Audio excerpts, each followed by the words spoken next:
அர்ச்சனாக்கு heavy PR இருக்கு, அவங்க வாங்கின ஓட்டு எல்லாமே பிஆர் ஓட்டு தான், அர்ச்சனாவை வந்து டிஸ்குவாலிஃபை பண்ணும் அப்படின்னு சொல்லிட்டு நேத்துல இருந்து ஒரு பிஆர் கும்பல் கத்தி கதறிட்டு இருக்கிறாங்க.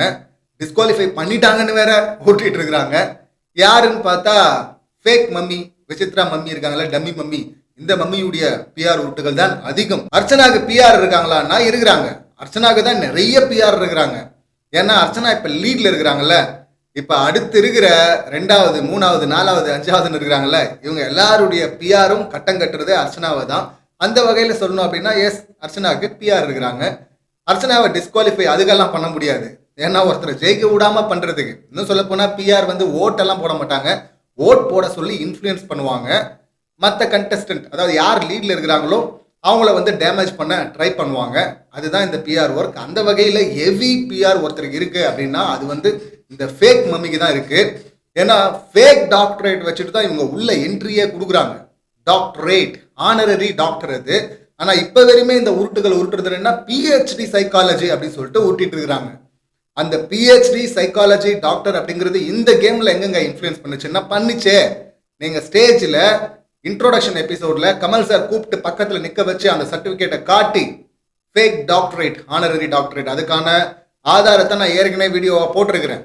ஆனாலும் சில உருட்டுகள் வந்து அங்கே யூடியூப்ல வீடியோ இருக்கு, அவங்க சர்டிஃபிகேட் வாங்கின போட்டோ இருக்குன்னு இருக்கிறாங்க. அதுவோட ஆதாரம் இங்க நார்த் இந்தியாவில் ஸ்ப்ரவுட் நியூஸ் மேகசின் அப்படின்னு சொல்லிட்டு ஒரு மேகசின், அதுல ஒரு ஆர்டிக்கலை போட்டிருக்கிறாங்க. எந்தெந்த யூனிவர்சிட்டி பேர்ல இந்த டுபாகோர் டாக்டர் பட்டம் கொடுக்கப்படுது அப்படின்னு சொல்லிட்டு அவங்க லிஸ்ட் அவுட் பண்ணியிருக்கிறாங்க. அந்த லிஸ்ட்ல இவங்க வாங்கினதா சொல்லப்படுற இல்ல வாங்கின அந்த ஆக்ஸ்ஃபோர்ட் யூனிவர்சிட்டி பேரும் இருக்கு. ஃபர்ஸ்ட் இவங்க செட் பண்ண இமேஜே அதானே, சைக்காலஜி டாக்டர் அப்படின்னு சொல்லிட்டு. கமல் சார் அங்க சொல்றாரு, நான் படிக்காம டாக்டரேட் வாங்கியிருக்கேன், நீங்க படிச்சு வாங்கினீங்க அப்படின்னு சொல்லிட்டு. அப்பவும் அவங்க அமைதியை என்ஜாய் பண்ணிருக்கிறாங்க. இது தப்பு இல்லையா? ஸோ இந்த தப்பை நம்ம வந்து சொன்னா வந்து இங்க வந்து கடிக்க வருதுங்க ஜாம்பிஸ் வந்து. அதனால என்னவா ஃபேக் டாக்டரேட் வாங்கிட்டு கோடிக்கணக்கான மக்களை ஏமாத்துவீங்க. இப்ப இன்னைக்கு உட்காந்துட்டு அந்த ஃபேக் மம்மி உருட்டுறாங்க. கோடிக்கணக்கான மக்கள் என்ன போல இருக்கிறாங்க, அதுவும் பெண்கள் இருக்கிறாங்களாம். கோடிக்கணக்கான பெண்கள் இவங்க ஏஜ்ல இருக்கிறாங்களாம். அவங்க எல்லாமே இந்த ஷோ பார்த்து ஓட்டு போடுறாங்களாம். என்ன கால்குலேஷன் இது? இதனாலதான் சொல்றேன், ஃபேக்கான ஆட்கள்லாம் உள்ள வச்சோம்னா வெளியே இருக்கிற எல்லாருமே ஃபேக்கு அப்படின்னு சொல்லிட்டு அவங்க ஒரு பிம்பத்தை கிரியேட் பண்ணுவாங்க. அப்படி யாரும் கிடையாது. இல்ல, மக்கள் எங்கெல்லாம் ரொம்ப தெளிவா இருக்கிறாங்க. டிஸ்குவாலிஃபை பண்ண வேண்டியது பார்த்தீங்கன்னா இந்த விசித்ராவை தான். அந்த டாக்டரேட் சர்டிஃபிகேட்டுக்காக மட்டுமே கிடையாது, இன்னொன்னும் இருக்கு. அம்மா வந்து உருட்டினதெல்லாம் என்ன, எனக்கு கேம் புரியல, கேம் தெரியாது, எனக்கு இதெல்லாம் வராது, ரொம்ப இன்னசென்ட் அம்மா மாதிரி வேஷம் போட்டாங்கல்ல இந்த டம்மி மம்மி. இவங்க சீசன் 4ல ரிவ்யூ பண்ணிருக்கிறாங்க லேடி பாஸ் அப்படின்னு சொல்லிட்டு. இப்போதான் வீடியோ ஒவ்வொன்றா வெளியே வர ஆரம்பிச்சிருக்கு.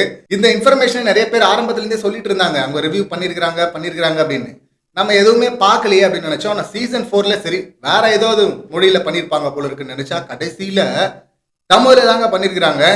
அதுலயும் குறிப்பா ஆரி இருக்கிறார்ல, ஆரி ஆக்சுவலி பாத்தீங்கன்னா ஆரிய நாசிஸ்ட் அப்படின்னு சொல்லிட்டு இவங்க பிராண்ட் பண்றாங்க, ஸ்டாம்ப் பண்ணிருக்கிறாங்க அவங்க ரிவ்யூல. கேட்டா நான் சைக்காலஜி அனாலிசிஸ் பண்ணி சொல்றேன் அப்படின்னு சொல்லிட்டு ஒரு உருட்டு வேற. இந்த டம்மி மம்மி உருட்டுனதெல்லாம் ஃபேக் பாசம் அப்படின்னு சொல்லிட்டு நம்ம சொல்லுங்க, விசித்ராவே சொல்லியிருக்கிறாங்க. பிக் பாஸ்க்குள்ள 3 மாசத்துல எப்படிங்க உங்களுக்கு பாசம், தாய் பாசம் எல்லாம் வரும், அதெல்லாம் நம்புற மாதிரியா இருக்கு அப்படின்னு சொல்லிட்டு சீசன் 4ல அர்ச்சனா தாய் பாசம் அன்பு டிராமா எல்லாம் பண்ணாங்கல்ல, அந்த அர்ச்சனாவை கழுவி ஊத்தும் போது சொன்ன வார்த்தைகள் தான் இதெல்லாம். இப்ப இங்க வந்து நான் எல்லாரையும் பிள்ளைகளா தான் பாக்குறேன், பசங்களா தான் பாக்குறேன் அப்படின்னு சொல்லிட்டு உருட்டு வேற. அது எப்பன்னா நாமினேஷனுக்கு முன்னாடி விஜய் வந்து நாமினேட் பண்ணார்ல லாஸ்டா, அப்ப பாத்தீங்கன்னா அவன் என்ன நாமினேட் பண்றான், எனக்கு இங்க யாரும் பசங்கள்லாம் கிடையாது, என் பசங்க வெளியே இருக்கிறாங்க, அதுதான் எங்களுக்கு தெரியுமே, இது எல்லாமே உருட்டுன்னு. பிரதீப்க்கு ஆதரவா நின்று பேசினாங்க ஒரு வாரம், ஒரே ஒரு வாரம் மட்டும்தான். அந்த வீக் பாத்தீங்கன்னா இவங்களுக்கு ஓட்டு பயங்கரமா ஏறிச்சு. அதை யூட்டிலைஸ் பண்ணிக்கணும், டைட்டில் வின்னர் ஆக்கிடலாம் இவங்கள அப்படின்னு சொல்லிட்டு அவங்க ஃபேமிலியில ஹெவியா பிஆரை செட் பண்ணியிருக்காங்க போல இருக்கு. அதுக்கப்புறம் தான் இந்த பிஆர் ஒர்க் ஹெவியாகுது. ஆனா அவங்க அதே ஸ்டாண்ட்ல இருக்கணும்ல, அதே ஸ்டாண்ட்ல இருந்தா இப்ப வரையுமே நாம கூட அவங்கள தான் சப்போர்ட் பண்ணிருப்போம். ஆனா அவங்க தான் அடுத்த வாரமே அந்தர்பல்ட்டி அடிச்சிட்டாங்களே, அப்புறம் எப்படி மக்கள் நம்புவாங்க? தினேஷை வந்து சொல்லிட்டு இருந்தாங்கல்ல, பாசத்தெல்லாம் காட்ட மாட்டாராமா இவரெல்லாம், வந்து அது ஒர்த்தே இல்லை, அது உண்மையான அன்புக்கு ஒர்த்த இல்லையா. என்ன உருட்டு இது? இங்கெல்லாம் பிக் பாஸ் வீட்டுக்குள்ள வரதெல்லாம் அன்பே இல்லைன்னு இவங்க வெளியே சொல்லுவாங்க ரிவ்யூ பண்ணும்போது. இங்க வந்துட்டு கேம் தெரியாதுன்னுவாங்க, பிக் பாஸ்னா என்னன்னு தெரியாதுன்னுவாங்க. அப்ப அப்புறம் இங்க அன்பு இல்ல அப்படின்னு யாராவது சொன்னாங்கன்னா, அன்பெல்லாம் நான் காட்ட மாட்டேன்னு சொன்னாங்கன்னா, அதெல்லாம் வந்து தப்பு. அது எப்படி அன்பு காட்டாம இருக்க முடியும்? இவங்கெல்லாம் வந்து உண்மையான அன்புக்கு தகுதி இல்லாதவங்க அப்படின்லாம் வேற உருட்டுவாங்க. பூர்ணிமா பெட்டி எடுக்கிறதுக்கு முன்னாடி இந்த விசித்ரா வந்து தினேஷ் கிட்ட சொல்றாங்க, தினேஷ் நீங்க எடுத்துட்டு போயிடலாமே அப்படின்னு சொல்லிட்டு. அதுக்கு அவர் சொல்றாரு, ஏங்க காதலை விட இந்த பணம் முக்கியமாங்க. நான் தான் எதுக்கு வந்தேன்னு சொன்னேன்லங்க, அதை விட இதெல்லாம் முக்கியம் கிடையாதுங்க. 1 கோடி ரூபா வச்சா கூட நான் எடுக்க மாட்டேங்க அப்படின்னு சொல்றாரு. அதுதான் வந்து ஸ்டாண்ட்ல நிக்கிறது அப்படிங்கிறது. இவங்க தான் பாத்தீங்கன்னா நாளுக்கு ஒரு ஸ்டாண்டு, ஆள் பார்த்து ஒரு ஸ்டாண்ட் இல்ல. ஸோ அப்படி அடிக்கிறவங்க, அந்தர்பல்ட்டி அடிச்சவங்க இவங்கள வந்து ஃபேக்கா அந்த பிஆர் ஓட்ஸை மட்டுமே வச்சு உருட்டி டைட்டில் வின்னர் ஆக்கிடலாம் அப்படின்னு சொல்லிட்டு கனவு கண்டாங்க. வெளியே பார்த்தீங்கன்னா 24 hours ஹெவி பிஆர் ஒர்க் போனது இவங்க ஒருத்தருக்கு மட்டும்தான். ஆனா மக்கள் ஏத்துக்கணும்ல, மக்கள் ஏத்துக்கல, நிராகரிச்சிட்டாங்க. அந்த கடுப்புல இந்த பிஆர் கும்பல் வந்து உருட்டுறது என்னன்னா, அர்ச்சனாவுக்கு ஓட்டு அதிகமா இருக்கு, அர்ச்சனாவுக்கு மட்டும் எப்படி ஓட்டு வருது, அப்ப அர்ச்சனாவுக்கு வந்து பாட்ஸ் இருக்காங்க, அர்ச்சனாவுக்கு பிஆர் இருக்கிறாங்க, அர்ச்சனாவை டிஸ்குவாலிஃபை பண்ணுங்க. இதுலயும் இவங்க எல்லாம் சொன்னது என்னன்னா, பிரதீப் சாதாரணமா தலையசிச்ச ஒரு விஷயத்தை எடுத்துட்டு வந்து, அங்க பாருங்க பிரதீப் தலையாட்டிட்டாரு, மூக்கு சொரிஞ்சிட்டாரு, கண்ணடிச்சிட்டாரு, அங்க வந்து விசித்ராவுக்கு தான் சப்போர்ட் அப்படின்லாம் உருட்டினாங்கல்ல. பிரதீப் கிளியரா சொல்லிட்டா, அப்படி ஏன் சப்போர்ட் இவங்களுக்கும் கிடையாது அவங்களுக்கும் கிடையாது அப்படின்னு. இவங்க பிரதீப் மட்டுமே எடுத்துட்டு வரல, இவங்க எல்லாரையும் வலை பேச்சுல பேசினாங்கல்ல, அதை கூட எடுத்துட்டு வந்து போட்டுருக்காங்க. இன்னும் இவங்க எடுத்துட்டு வராத ஆட்களே கிடையாது. இவங்க சொல்லிட்டாங்க, அவங்க சொல்லிட்டாங்க, இவங்க சொல்லிட்டாங்க அப்படின்னு சொல்லிட்டு எடுத்துட்டு வந்தாங்க, ஊதுனாங்க. அவங்க எல்லாம் சொல்லக்கூடாதுடா, மக்கள் சொல்லணும், பெரும்பான்மையான மக்கள் சொல்லணும். அந்த பெரும்பான்மையான மக்கள் சொல்லிட்டாங்க, அர்ச்சனாவை டிஸ்குவாலிஃபை பண்ணோம் நீங்கள. பெரும்பான்மையான மக்கள் இவங்களை டிஸ்குவாலிஃபை பண்ணி தூக்கி போட்டாங்க, அப்பவே தூக்கி போட்டாங்க. இதுல வேற வந்து தினேஷ் வந்து ஒரு நல்ல கணவரா இருக்கவே முடியாதான். ஏன்?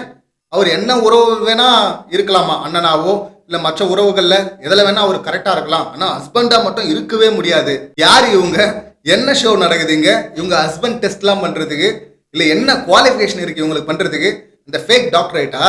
அந்த டாக்டரேட் வேணா நீங்க காசு கொடுத்து வாங்கிக்கலாம். டைட்டில் கொடுக்கணும்னு ஆசைப்பட்டீங்கன்னா பாத்திர கடையில இதுல போயிட்டு கப்பா ஆர்டர் பண்ணி அதுல போடுங்க, அன்பின் மாதா அன்னை தெரசா விசித்ரா அம்மா அப்படின்னு சொல்லிட்டு உருட்டுங்க. பாத்திர கடைக்காரங்க பாத்தீங்கன்னா பிக் பாஸ் பாக்குறவனா இருந்தா அதை போட மாட்டான், தூக்கி அடிச்சிருவான். பார்த்து உஷாரா முன்னாடி நல்லா விசாரிச்சுட்டு அப்புறமா அப்ரோச் பண்ணுங்க. இதுல கமல் சார் வேற கிளாஸ் எடுத்துருக்காங்க. என்னன்னா, இந்த பிக் பாஸ் வீட்டுக்குள்ள இருக்கிறவங்களின் அரசியலும் தமிழ்நாட்டு அரசியலும் வேற. அதனால தமிழ்நாட்டு அரசியல் நீங்க பேசணும்னா பிக் பாஸ் வீட்டுக்குள்ள பேசாதீங்க, வேற ஸ்டேஜ்ல பேசுங்கன்னு. எப்படி? எனக்கு புரியல. தமிழ்நாட்டு மக்கள் பாக்குற ஷோ தான் பிக் பாஸ், அதுக்கு உள்ள வர்றவங்களின் அரசியல் வேறவா இருக்கான். அதனால வந்து தமிழ்நாட்டு அரசியல அங்க பேசக்கூடாதான். என்ன ஒரு அறிவு தெளிவு பார்த்தீங்களா? எல்லாம் இந்த சைக்கோ அனாலிசிஸ். இவங்க சொல்லிட்டாங்க, அவங்க சொல்லிட்டாங்க, இவங்க சொல்லிட்டாங்க அப்படின்னு உருட்டினாங்கல்ல.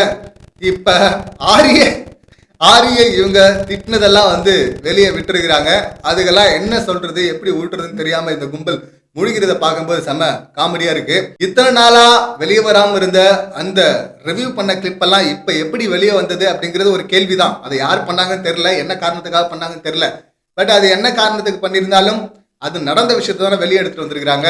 ஸோ அந்த வகையில பார்க்கும்போது தொடர்ந்து ஏமாத்துனது, தொடர்ந்து ஃபேக் பண்ணது, தொடர்ந்து மற்ற கண்டஸ்டன்ட்டை ரொம்ப டீக்ரேட் பண்ணது, இப்படி எல்லாத்தையும் பண்ணியிருக்கிறாங்க. இப்ப மாயா ஒரு கேவலமான கேம் ஆடுறாங்க, ரவீனா ஒரு கேவலமான கேம் ஆடுறாங்க, விஷ்ணு ஒரு கேவலமான கேம் ஆடுறாரு, பூர்ணிமா ஒரு கேவலமான கேம் ஆடுறாங்கன்னா எல்லாருடைய கேமையும் அந்த கேவலமான விஷயம் அப்படின்னு சொல்லிட்டு பிராண்ட் பண்றாங்கல்ல மக்கள்.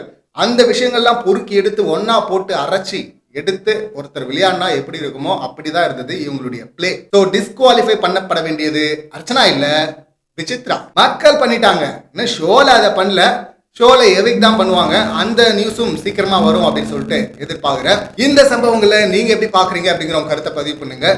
மீண்டும் அடுத்த வீடியோல சந்திக்கலாம். நன்றி, வணக்கம்.